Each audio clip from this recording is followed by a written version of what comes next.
বাচ্চা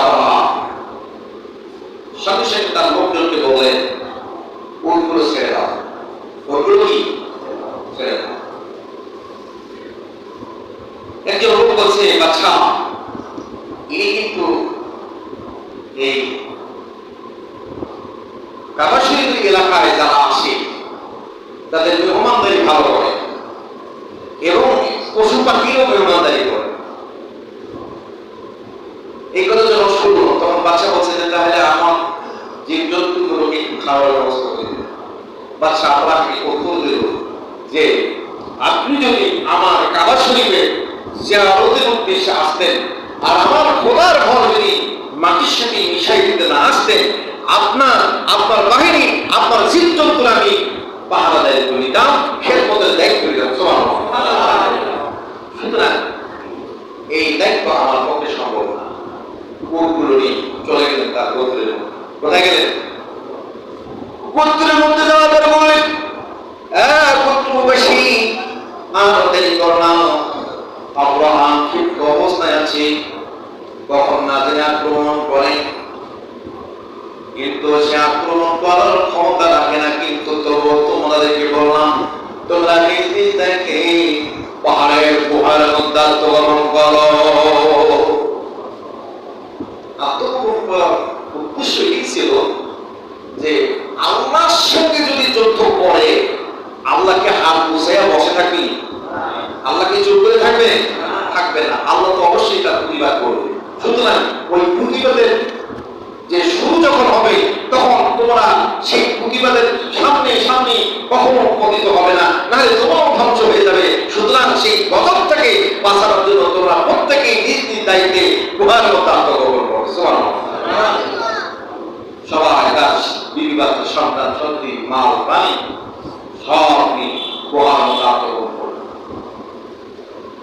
বাদশা আব্রাহাম তার সন্তানদেরকে বলে দেন তাড়াতাড়ি করো, মক্কার অভিমুখে রওনা হও। মাউত কি বলা হলো? 13টা মাউতকে বলা হলো ডাক দিয়াও। সর্বপ্রথম তোমরা হাতিগুলোকে কাবার কাছে নিয়ে যাও। 13টা হাতি 13টা জায়গার মধ্যে লাগায় আর টুকরো টুকরো করে হাতি দিয়ে ফাঁসাইয়া শিখলে মাটির সাথে মিশাই দাও। জমজম কূপটা পর্যন্ত ভরাট করে দাও। মক্কার কোন নিশানা যেন না থাকে। এই কথা যখন বললেন মাওলা সবাই প্রত্যেকে হাতির উপর আরোহণ করো। হাতির মধ্যে যখন আরোহণ করো, আরোহণ করার সঙ্গে সঙ্গে হাতিগুলোকে থাপড়াতে শুরু করলো।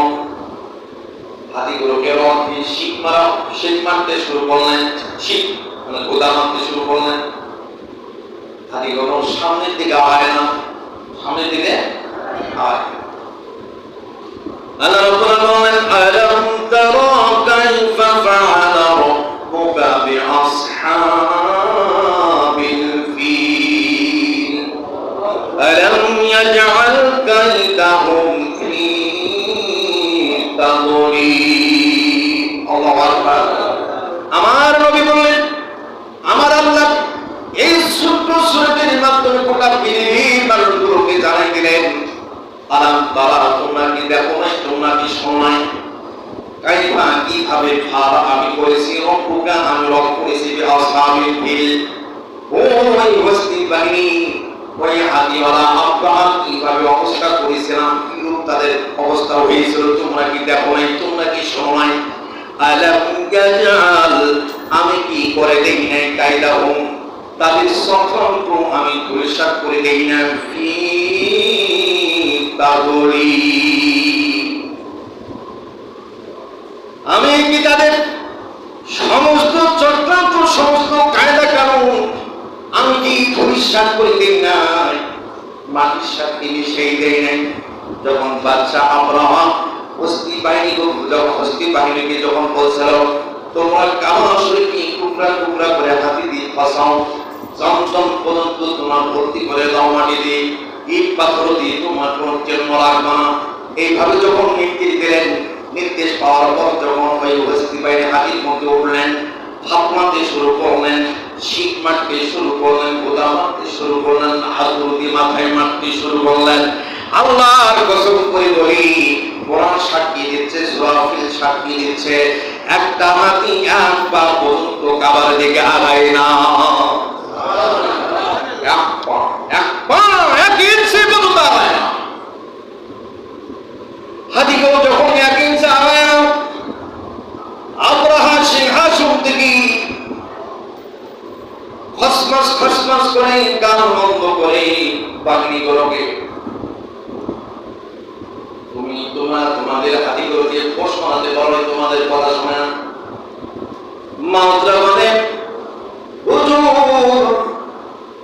হাতিগুলোর উপরে যত জুলুম নির্যাতন করেছি, যেভাবে আমরা শিখ মেরেছি, যেভাবে মারছি, যেভাবে আদর পূজা করেছি, কান ফিরে দিয়েছি, যখন আমরা পিছনের দিকে পিছনের দিকে পেশ করার জন্য যখন ঘুরায়, হাতি এত স্পিডে দৌড়ায়, কিন্তু সামনের দিকে এক ইঞ্চি পর্যন্ত আগায় না। যখন আল্লাহু আকবার, আব্রাহা তখন বললেন, লোকজন গুলাকে বললেন, আমার সিপাহীরা, আমার সন্তান, তোমাকে বসে থাকবে, যাও, যার যা আছে সবল খন্তি বললাম তরবারির যার যা আছে সেগুলোকে আঘাত করো, প্রাচীর ভেঙে দাও, কাপড়টি ভেঙে দিয়ে তোমরা পরিষ্কার করে দাও।